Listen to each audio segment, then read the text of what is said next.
Oh, good morning and welcome to Rising. We have just another fantastic, fun-filled show for you today. Me and Niall, we've been here all week, enjoying ourselves. How Absolutely. are you? I am very well, and it's good to be with you for one more day this week. So, how are things with you? They're great. We had our big event last night. Your debate. With Ryan Grimm and Emily Jashinsky. It was a lot of fun. They did win because they no. pulled out every dirty trick in the book. I have such a split opinion on that because, do I praise it because it's lefty Ryan Grimm, or am I horrified and loyal to you because it's right wing? Well, they're the left-right Yes. agreement. Not here. We're the left-right battle. But no, it was a lot of fun to hang out with them. I think it was a very entertaining event, Good. and it will be posted online sometime in the future for others to enjoy.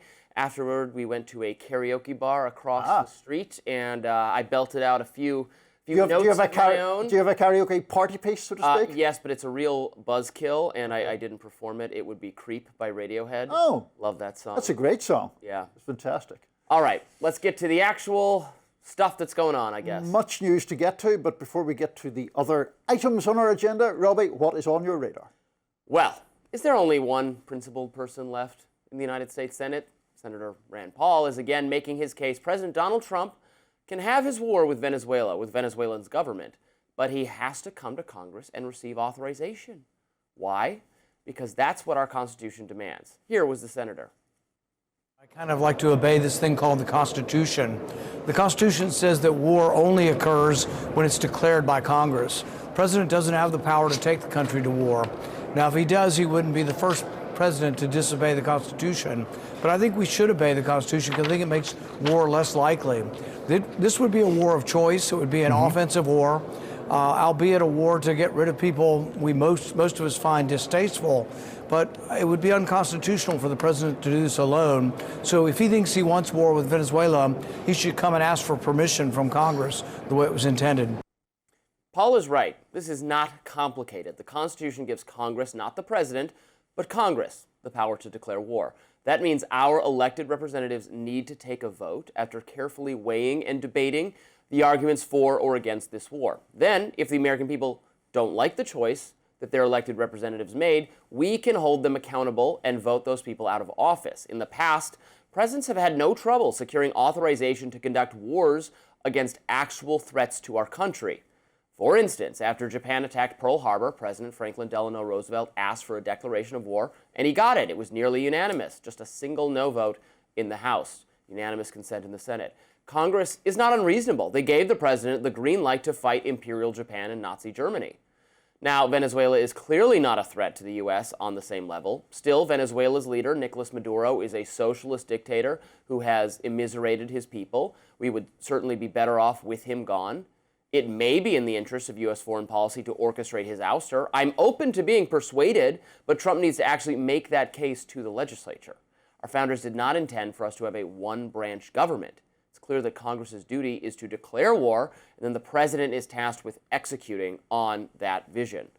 A declaration of war against Venezuela would also clarify the status of these alleged narco-trafficking boats in the Caribbean, which might then be legitimate war targets. Right now, we're essentially engaged in what I would consider law enforcement, and thus killing first, asking questions later is just not a proper approach.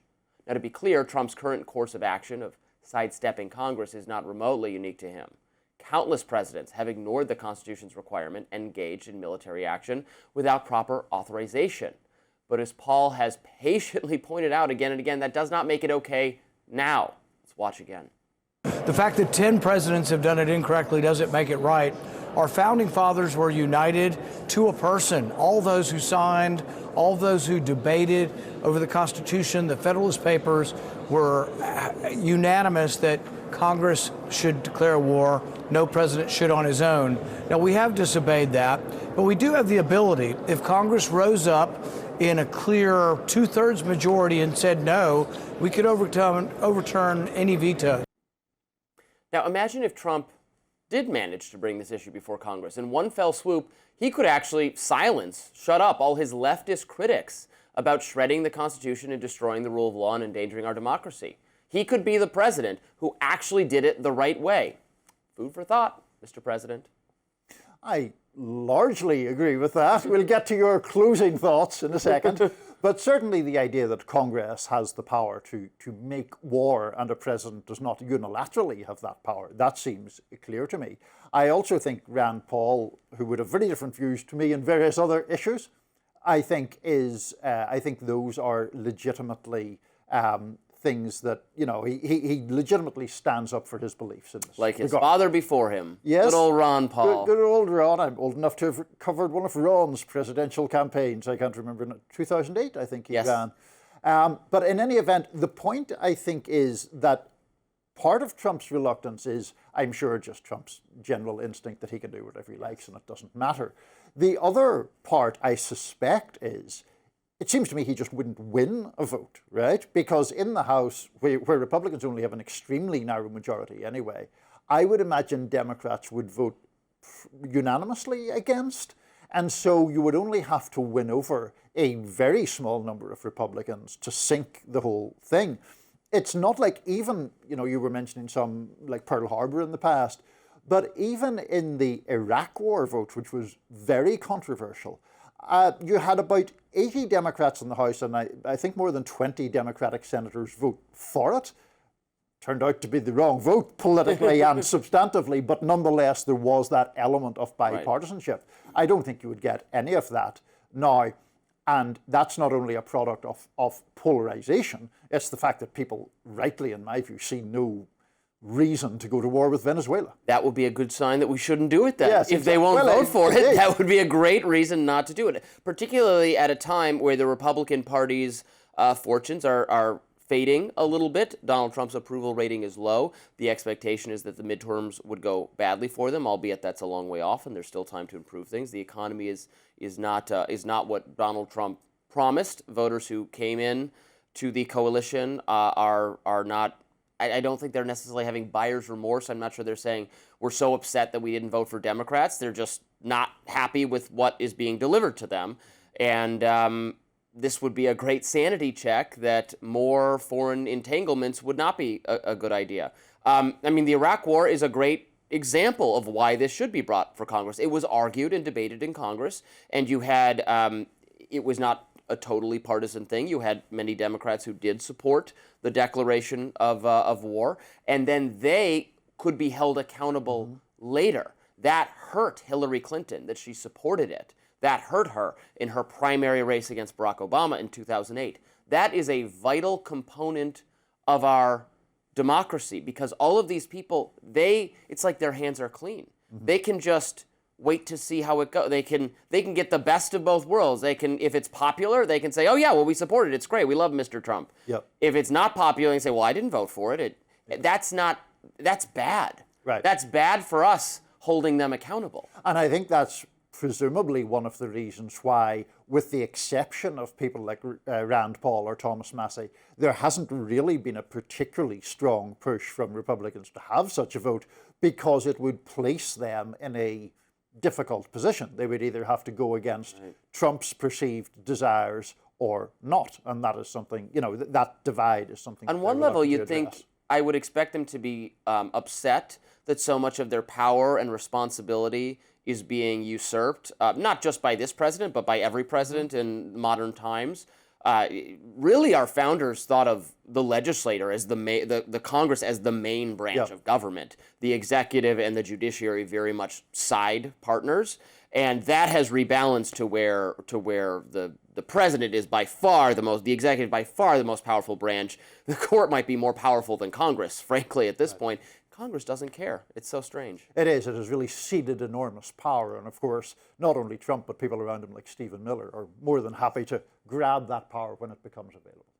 Up next, more updates could be coming in the Jeffrey Epstein story, following a ruling from a federal judge. We'll be right back with that.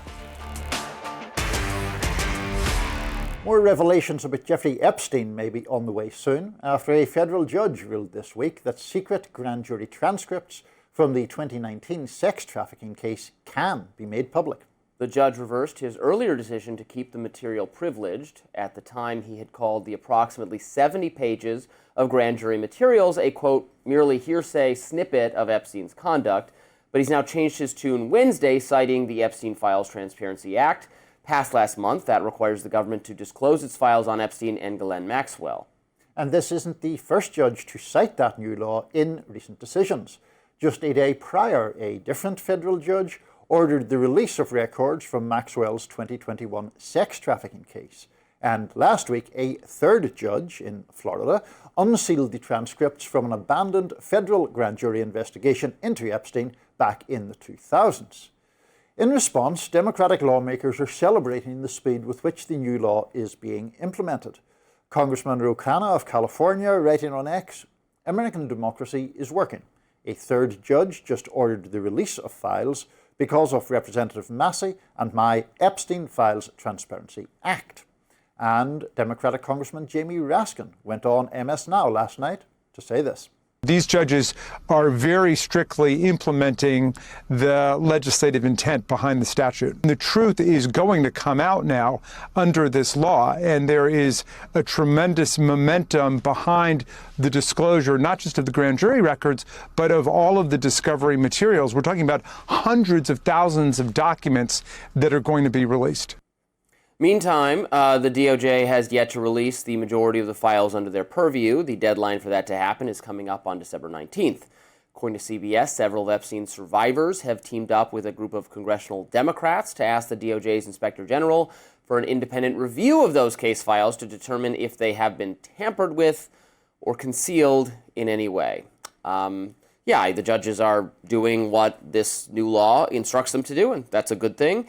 Congress voted to give us more information because people are understandably not satisfied with the Epstein matter so far, with the promises that FBI leadership made about disclosure that kind of got retracted when they got into office. How Pam Bondi has handled this was not good. So, I'm glad that they're releasing more things. The judge is not wrong to warn of this being unusual because it is hearsay. It is an investigative file can have misinformation in it. That's something Michael Tracy warned about when I had him on Rising. That's something New York Times has warned about. But people clearly need more access to information. That's clear desire of both Democrats and a substantial portion of the MAGA base. So, good.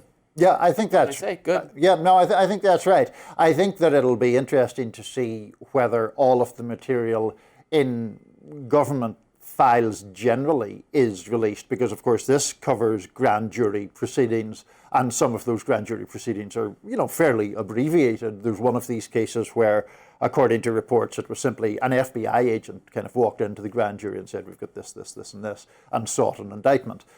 So obviously there is an enormous public appetite, understandably, for material about Epstein. We've talked, of course, a number of times about the matter, but it is so shady in so many different ways that this predator, who was very well connected to very rich and very powerful people of both parties, was able to get off so lightly for what seems heinous conduct.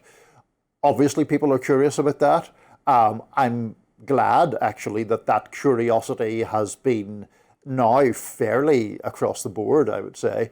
Obviously, Trump's perceived reticence about releasing the material caused him some problem with Republican voters. He was going to lose the vote in Congress in terms of the discharge petition, which was Massey and Khanna's thing. And so rather than suffer that defeat, he was like, "Oh, I support it." A very late change of view. But absolutely, it's good that the stuff is going to be disclosed. Do you worry a little bit about almost like Epstein information overload? Like they keep talking about thousands more pages coming, thousands more files coming. Some of this information is just is duplicative, will be similar to what we already know. Lots of information already released. I worry about, I don't know, creating the impression that there's more and more, there's so much. How can we even process this? I mean, you're going to have to rely on reporters, media figures, people who paid close attention to what this means, to then process, even for us, process it so we can process it for viewers. And people are so understandably rocked by the Epstein scandal and so distrustful of sources of authority. I feel like every time people are told, we haven't actually learned all that much more. They say, well, now you're in on it too. You're also holding it back. I think it is true that anything where there's a big public cloud of suspicion ends up in a situation where people are never satisfied. I mean, that goes back to at least the JFK assassination, where it's very similar to that. It's becoming very similar to that. Files keep coming out. And still we get disclosure of new files that doesn't really tell us anything beyond what what most people know and have accepted is the truth, but a significant proportion of the population still doesn't because it's weird. Well, that's true, but it is also true, I think, that in cases like this, broadly speaking, more information is better than less information. Clearly. And it's better to have the stuff out there. There are caveats in terms of protecting the identity of victims.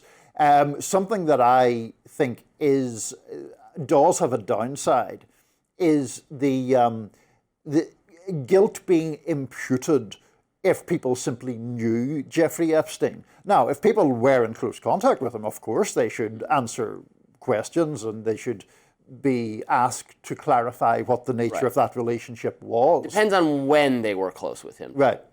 For me, broad forgiveness if it's way back when. Before he was convicted. After that he is charged and incarcerated for sex crimes, and then you're still having contact, as was the case with Bill Gates, Stacey Plaskett, Larry Summers, Steve Bannon, and on and on. And on and on, and also the big problem for, he's now the former Prince Andrew, I can't remember what his non-title is now. Just Andrew, just Andy. Exactly, Andrew Windsor. Yeah. The issue with him was if I'm recalling this correctly, stayed in Epstein's house after the first case and was asked to explain that in a pretty famous BBC interview and proved completely unable to do so. So those kind of things, I think, are very valid questions. It's just, will people be named and guilt be imputed upon them without actually any nefarious conduct? Yeah, and will people, be satisfied when we're able to go through this information? And I think people need new names of participants in the abuse of underage women, and short of that, but then it's like we gotta give the mob something is not a tendency I necessarily love. Yeah, I mean, but there has been very good reporting done on this. I mean, over on Dropsite News, for example, they've done quite a lot of reporting on Israeli connections with Epstein and former senior figures in Israeli politics. Things like that, on one hand, can feed conspiracy theories, but on the other hand, it's better to know it than not. You know who's a big fan of that reporting? Benjamin Netanyahu, because he perceived that it was his opposition in Israel was much more complicit in the Epstein stuff. I believe he retweeted Ryan Grimm on this subject. First time ever myself and Benjamin Netanyahu have been on the same page. But next up, Kamala Harris disagrees with Michelle Obama on the subject of America having a female president. We'll tell you more. Don't go anywhere. Kamala Harris called herself a historic figure during a recent interview with the New York Times. In the interview titled "Kamala Harris Isn't Ready to Be Written Off," Harris said that she no longer feels burdened and is enjoying the freedom from what she calls the transactional constrictions of campaigning and asking people for a vote. The former vice president continued, telling the outlet, quote, "I understand the focus on 28 and all that, but there will be a marble bust of me in Congress. I am a historic figure like any vice president of the United States ever was. Thousands of people are coming to hear my voice, thousands and thousands. Every place we've gone has been sold out."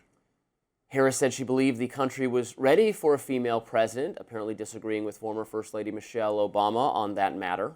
Harris also praised Gavin Newsom somewhat and commented on his presidential prospects.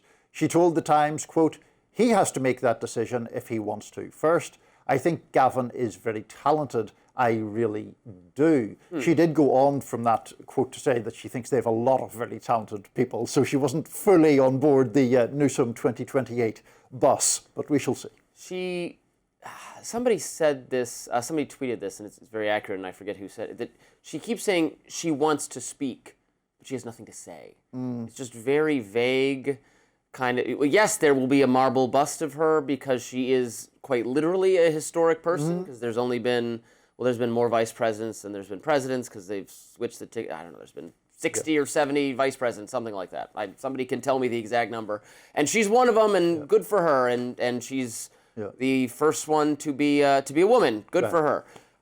Great, but what? So what? What does that matter? I don't know, like, what's she getting at? What does she want to do these interviews for? And if she feels freed from having to ask people for votes or having to be transactional, I understand that. Being a political figure doesn't appeal to me. It probably doesn't appeal to you. It doesn't appeal to most normal people. It's a weird thing that appeals to a percentage of the population that is inclined toward sociopathic behavior, which is not everyone. It's not for a lot of people. It's actually it's credit to her soul that she doesn't enjoy doing it. But if you don't enjoy doing it, I don't know, you gotta stop. Yeah. You gotta stop, girl. So first of all, to the point about historic figure and whether there'll be like a bust offer, I learned something from this interview, which is that I had not realized that every single vice president has that. That's like a standard thing, that if you serve as vice president, there's a bust off you in the Capitol. So she will get that for that reason. Partly I think, look, there is some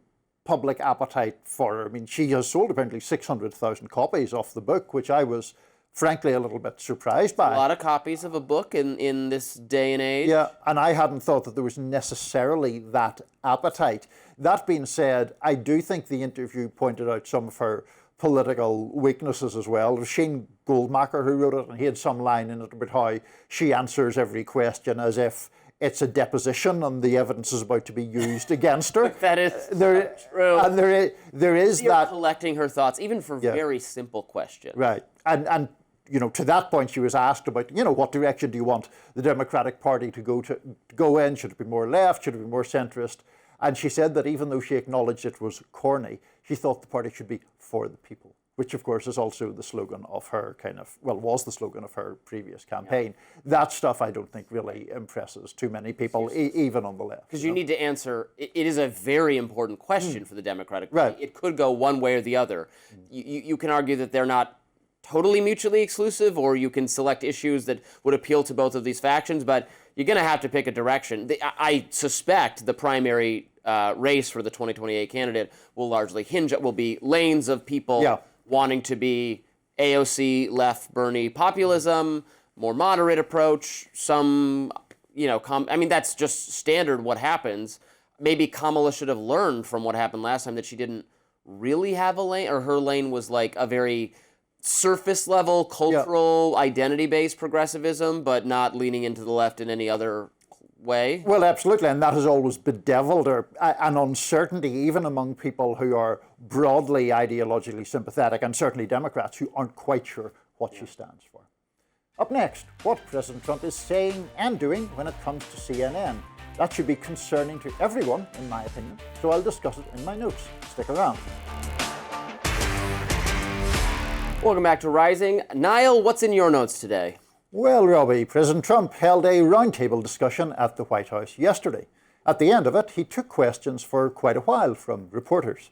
But that came to an abrupt end after Trump was asked by a journalist from CNN about the controversial boat strike in the Caribbean.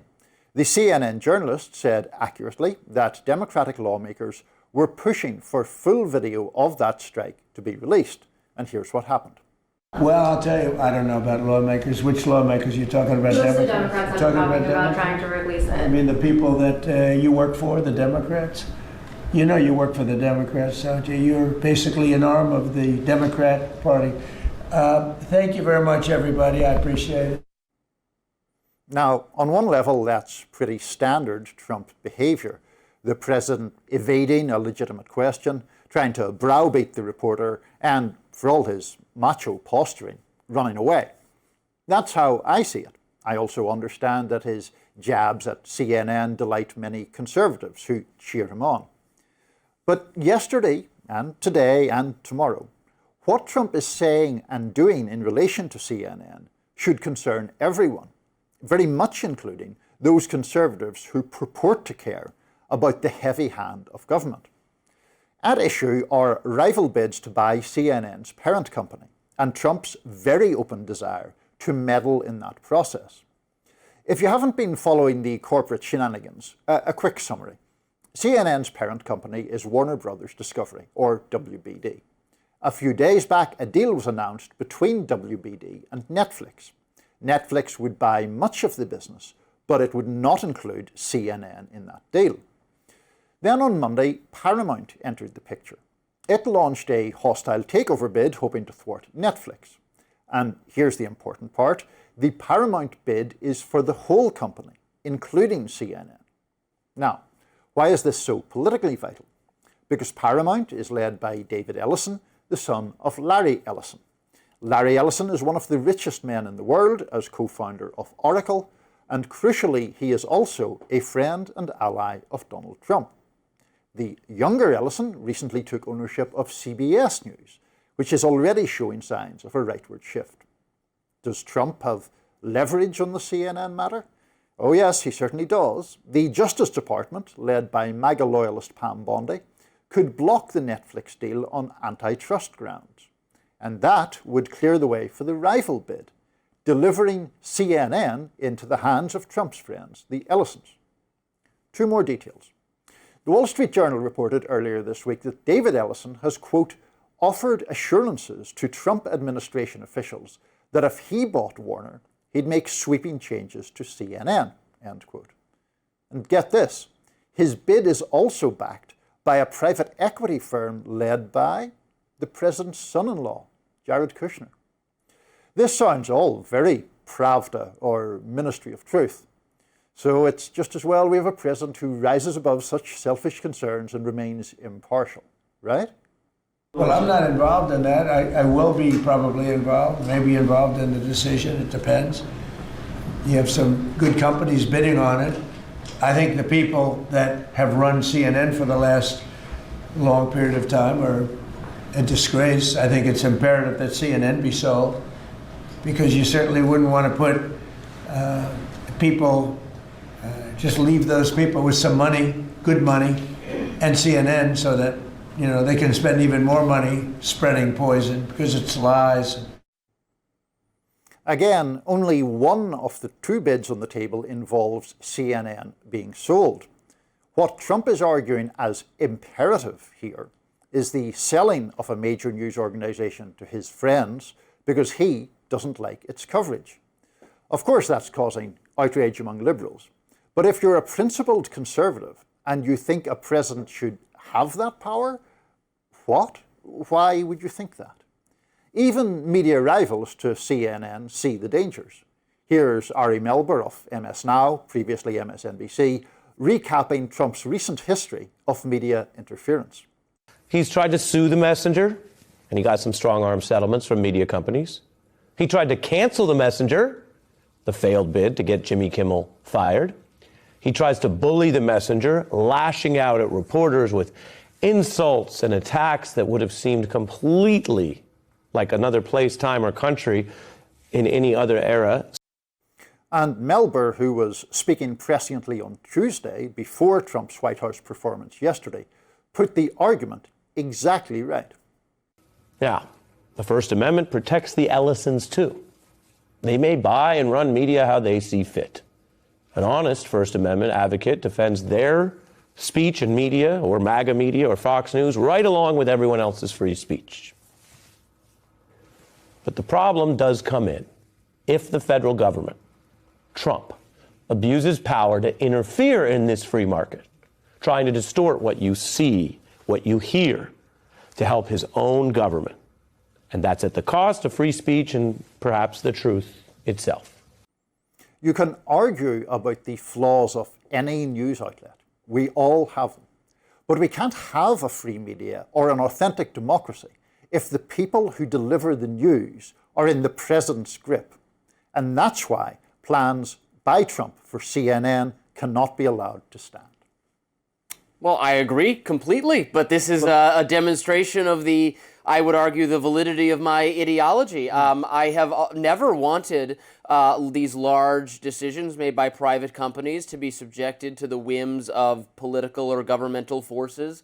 I mean, I would say, not maybe necessarily to you, but to the hard left, that you're getting exactly what your policy calls for. Substantial review of the mergers of major companies by the government. This is what it looks like. And I'm sorry you imagined that these kind-hearted bureaucrats would be making decisions about how big a company is allowed to be and who gets to buy who with just the best, most specialist, most disinterested considerations, and it would all be happy fantasy, tra-la-la. No, we live in the real world where the people in our government are Trump and his people. They won the election. They won a majority of the vote. They won legitimately, and they've staffed it with people who would do what he wanted. I would say that if Democrats won, they'd staff it with people who want to do what Democrats want, and they would pretend they're making those consolidations for the good of others. You think they're not thinking about their political interests? Trump is just more obvious about it.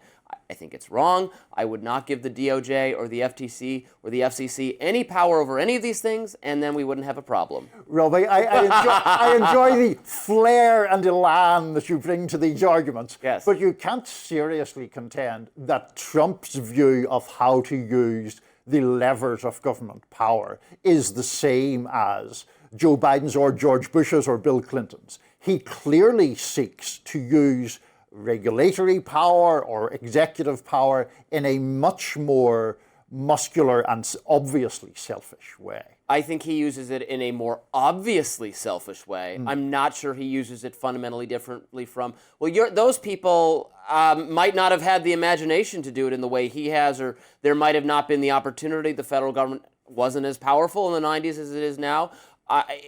What he's doing, to my mind, is not tonally different at all from what Elizabeth Warren, for example, would do with this power. Elizabeth Warren, who sent letters to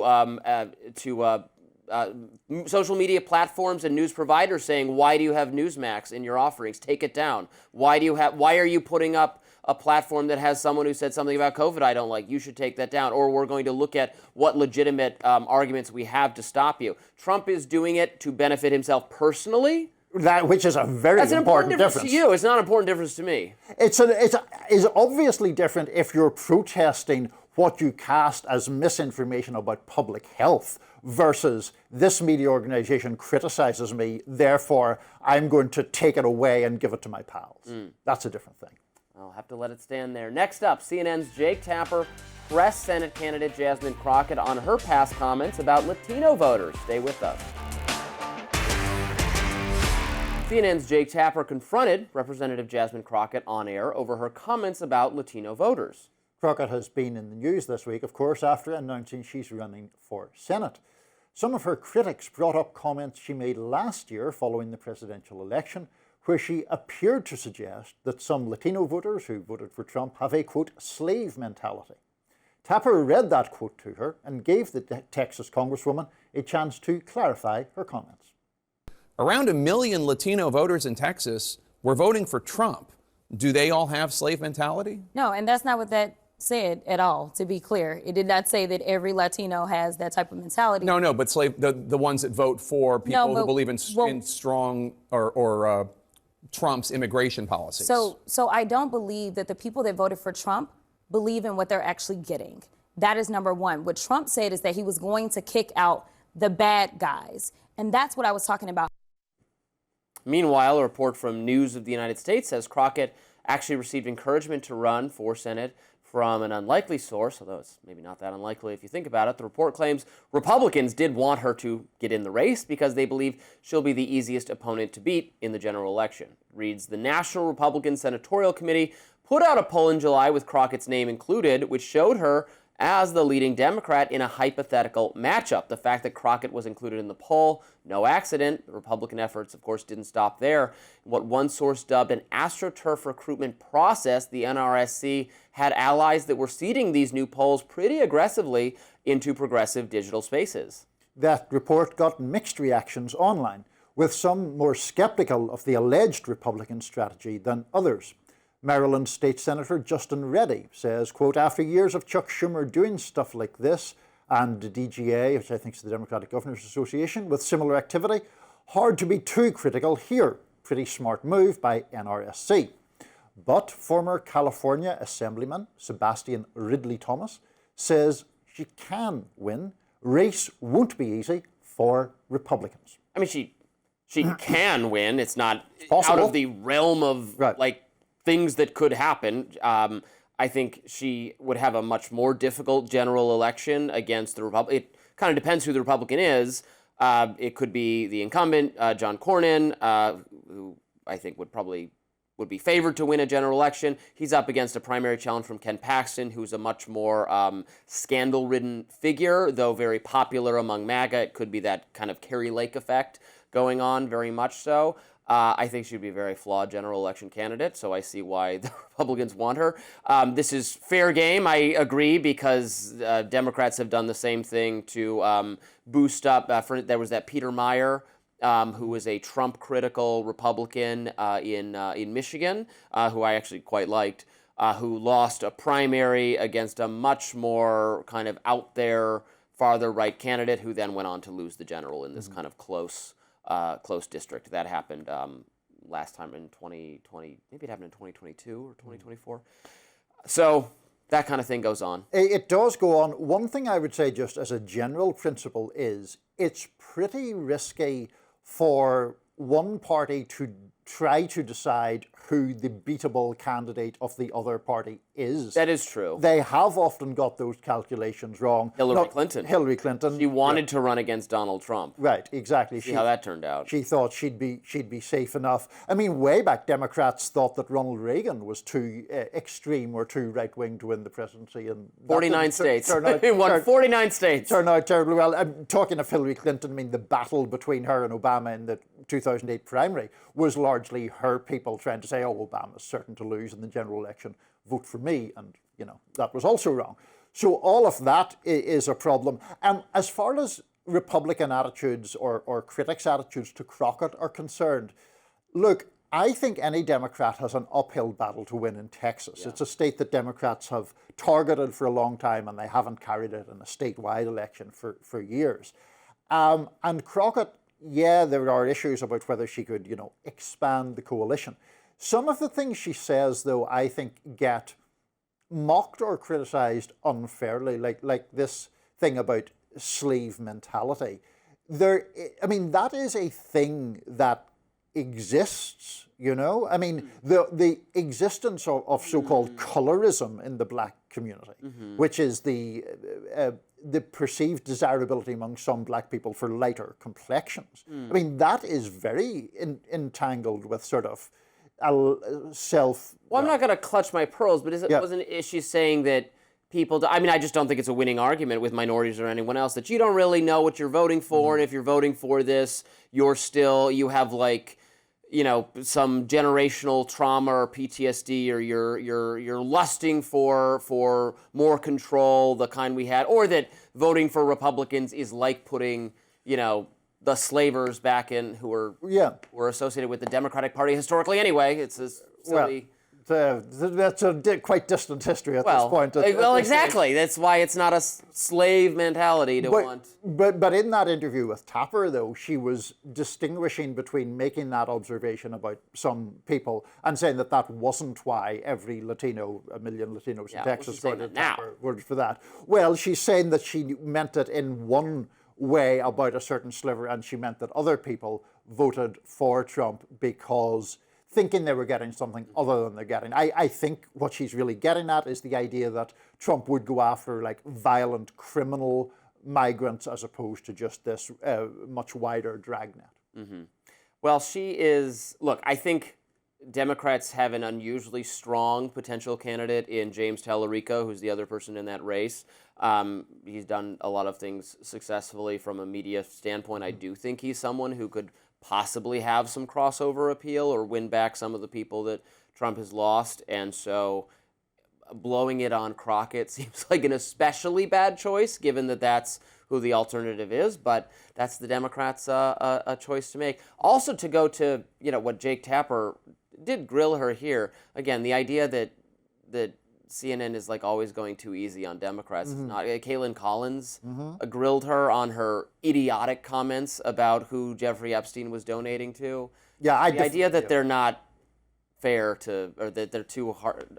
Too harsh to Republicans and never say anything, but maybe that was true in an era of CNN under Zucker, where it manifested some, or it had no Trump sympathetic voices on the channel whatsoever. Just is not characteristic of it now. The news outlet he's thinking of is MS Now. He's always madder at CNN than that one, but. He is always mad. I mean, I would also defend MS Now. Well, I would defend anyone's right. I would defend Fox News and Newsmakers. I mean, they don't have to be favorable to the president. But just briefly on the Crockett thing, while I think that much of the criticism of her is unfair and has racial or class-based elements, the thing that you're talking about, the CNN Caitlin Collins interview, was not a good moment for Crockett because she had gone and said, "Oh, you got donations from a Jeffrey Epstein," and it was disingenuous. It wasn't the Jeffrey Epstein. We believe in, we want empowerment here. I want to give her all the opportunities she wants to speak more and express her views and opine on topics. Maybe she'll come on Rising. I yield the floor to her. Well, she can go on for as long as she wants. I think speak and be heard. My basic view is she is, I think, a more effective advocate for herself and her views than you think she is. Mm-hmm. So perhaps she will come on and talk to both of us and we can see who's right. Wouldn't that be fun? Fantastic. Meanwhile, Times New Roman is returning as the State Department's official communications font. Big story there. We'll tell you more next. Secretary of State Marco Rubio ordered all US diplomats to return to using the Times New Roman font in official communications. Very excited about this. Rubio called the adoption of Calibri, liberal, by the Biden administration very wasteful.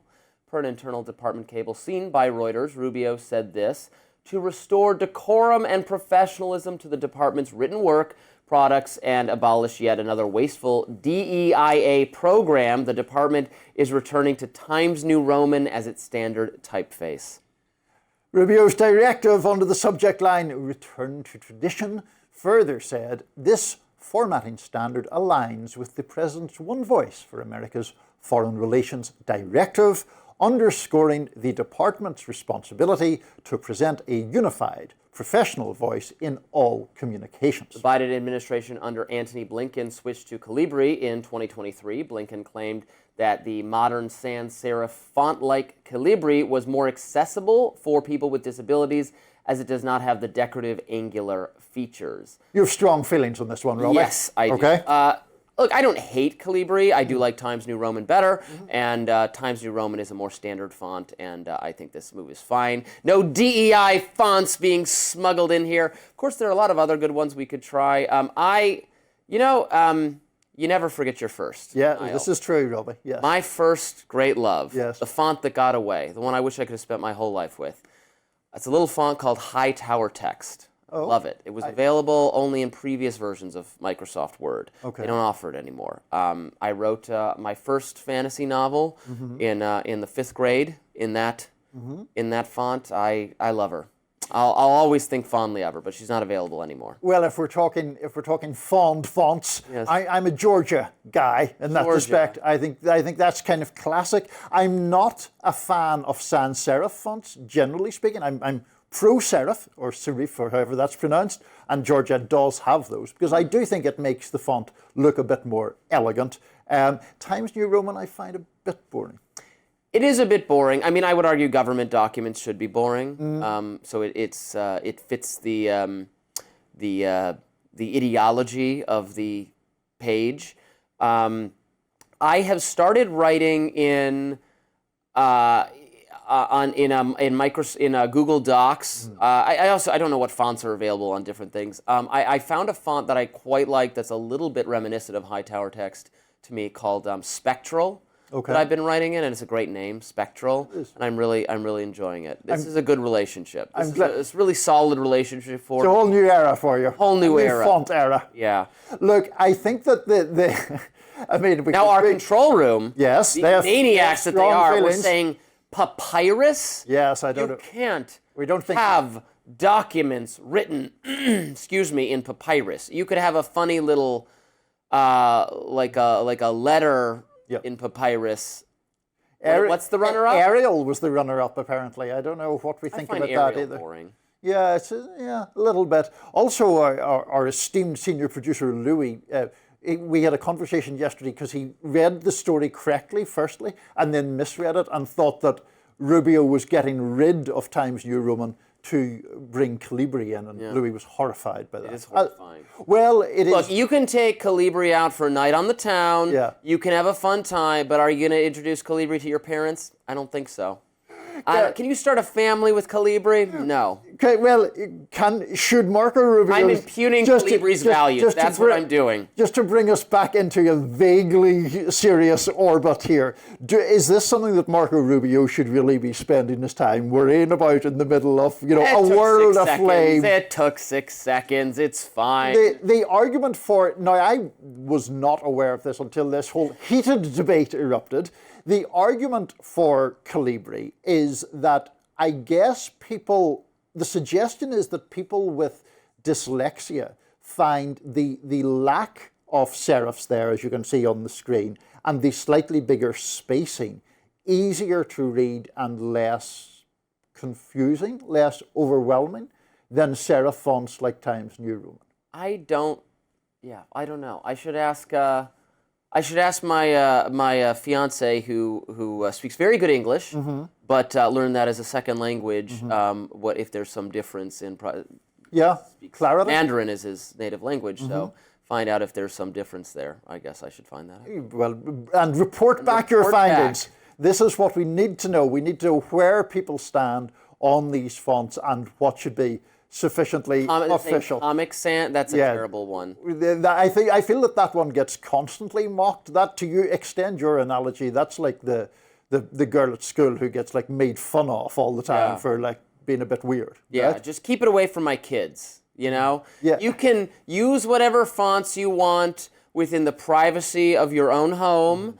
But I don't want my kids exposed to it, the radical font ideology of these various people. What I'm now going to look into after we're done is whether Reason has some like libertarian leaning. I don't know what your font is, and I don't actually know what the Hills is either. I don't know what the Hills is either. I like what we use. Is it maybe? It's not Calibri. It's definitely not Calibri. I don't think so. Yeah. No, so. Well, that was a fun discussion. Hope you enjoyed it. And it does it for us today on Rising Live. Look out for more exclusive YouTube content coming your way later today. And be sure to like, share, and subscribe to the Hills YouTube channel so you never miss any content. And for those of you who like to listen while on the go, we're now available anywhere you can find podcasts. We will see you much later. Take care.